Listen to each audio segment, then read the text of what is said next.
I'm Kaylin, and I'm going to be your social worker today. What's your name? My name is Brooke. Nice to meet you. How have you been?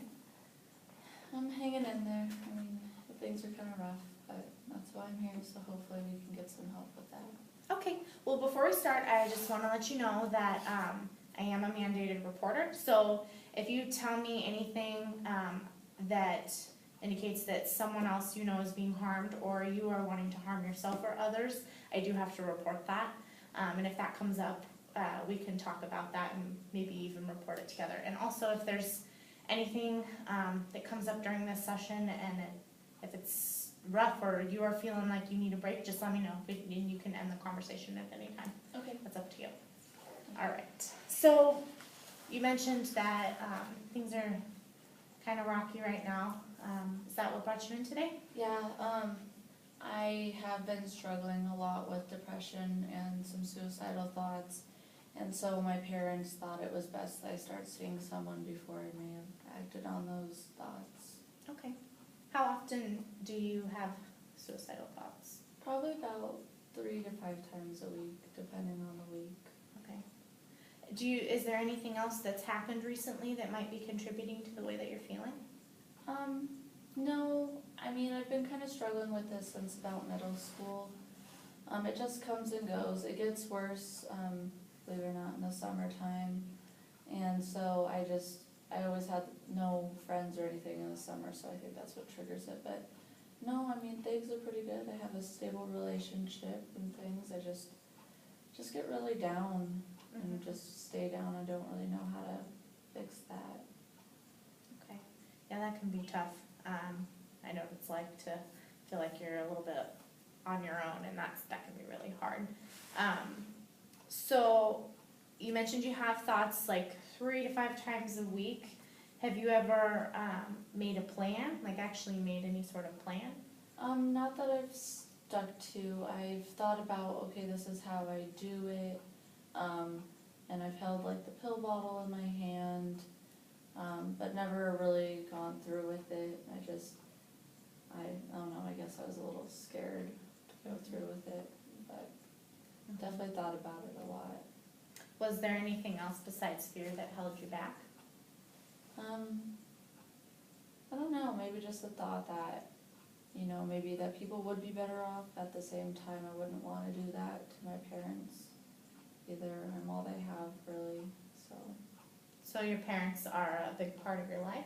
They are. They're divorced, but I'm really close with both of them still, well, mainly my dad, but.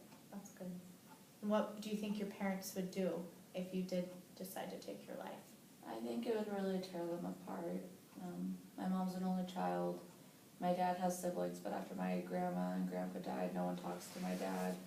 So it's really just us. So I think, I mean, basically they're everything, so I think it'd probably tear them to pieces sometimes. Yeah, I agree. I think that would be very difficult on them. And you mentioned you have a stable relationship. How long has that lasted? About 2 years. Okay.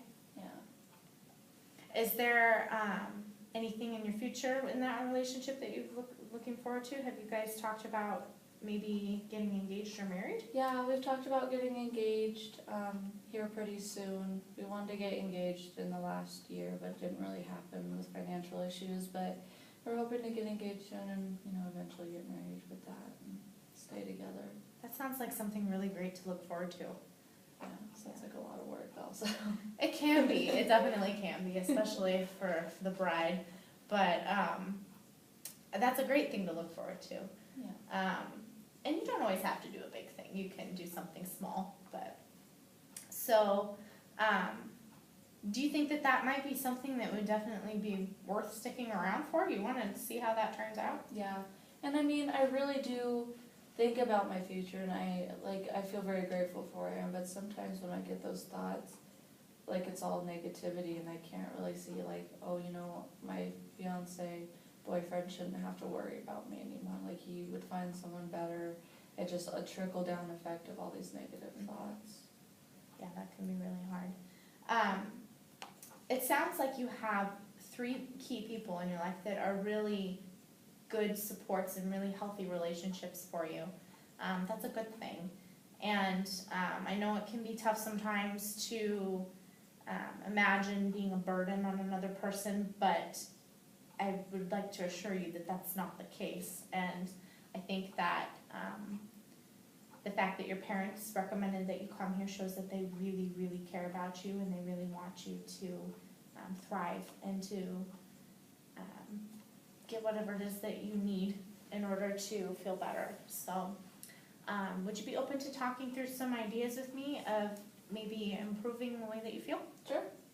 Have you in the past ever used any medication for your depression? I have. I've tried about 3 different kinds, and each kind of worsened my depression to where the last dose I was on, I was scared to quit because I wasn't sure what the withdrawal symptoms were going to be, but Okay. I also was more suicidal than I've ever been in my life, to where I was just, I also have anxiety and along with depression, so it just heightened all of those, and it was really scary, and so it made me really scared of medication when that was my 3rd one. Are you currently on any No. medication? I've been off of them for about a year now. Okay. Do you feel overall better than when you were on medication? Yeah, they definitely made things a lot worse. Okay. Would you be open if we could find a better solution, as far as medication goes, to maybe trying something else? Okay, we can look into that, and I can send a referral out to, a doctor as well if you want to go and, talk to, like, your primary care doctor about that as well. Do you have any other health issues or history of Not so mental much. illness or anything? Well, my mom is an alcoholic and her dad was, and that kind of comes down from both sides, so that's a major, I would consider mental illness personally. Okay. That happens in our family a lot, but I don't drink or anything like that. Okay. You said your mom was, is she recovered alcoholic? Or- Depends on the week. Okay. Yeah, that can be tough and that can put a lot of stress on you as well, so. Yeah. Well, it sounds like maybe we can talk about some other options for you to kind of help you feel better. Would, you be open to discussing maybe some different stress management tactics, or coping mechanisms that might, be a healthy solution for you? Definitely. Okay, so we can talk about some of those in our next session. In the next week or so, I want you to make a list before you come back here of the people, the key people in your life and your key relationships and all of the reasons why they are important to you. And for each one, write down a reason why they are worth staying alive for and why they are worth working towards better health for, okay? Okay. Does that sound like a good idea? Sounds like a Then good we idea. try and be sort of an icebreaker activity and then we can talk about that next week. Definitely. All right, sounds good. Thank you.